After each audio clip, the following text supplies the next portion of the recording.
So if you are a lover of lamb like I am, this is the dish for you. It's so easy to pull together. The entire thing can be pulled off in 15, 20, 25 minutes tops, and it's definitely a dish that will impress your guests with some delicious flavors and a beautiful presentation.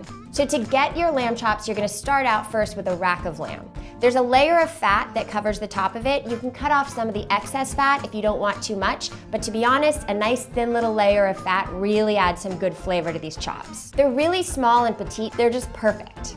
So you're gonna lay your lamb chops in a dish and you're gonna brush them with a good amount of olive oil.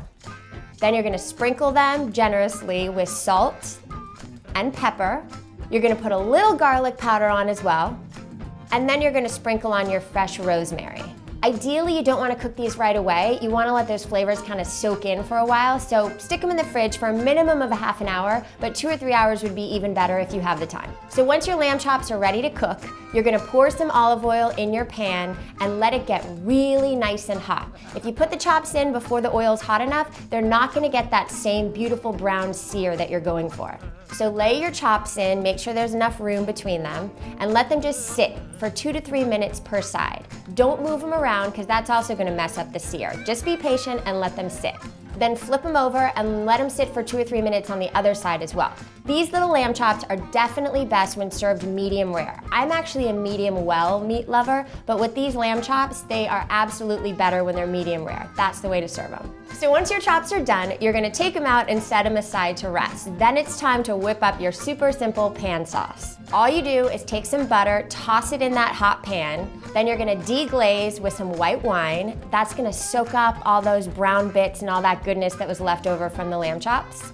Then you're gonna add in your chicken broth and then turn down the heat and let that all simmer and hang out and start to reduce a bit. So while your sauce is reducing down, you can quickly whip up your couscous. It is seriously so fast and easy. You literally just take 1 cup of couscous, add 1 cup of water, and pop it in the microwave for 3 minutes and 50 seconds. And when it comes out, you've got light, fluffy, perfect couscous ready to go.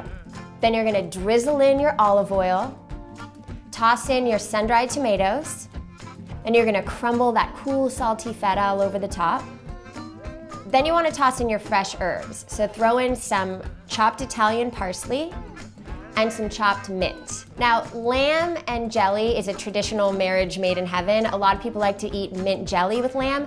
I don't particularly like mint jelly, but fresh mint and lamb, amazing. So stir that all around till it's nice and combined. Then you're gonna put in some salt, some fresh ground pepper, and some lemon zest.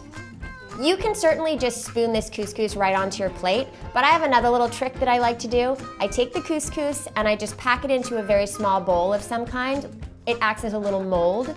That way, when you turn the bowl over, you have this perfect, smooth little mountain of couscous, and it makes for a really nice presentation.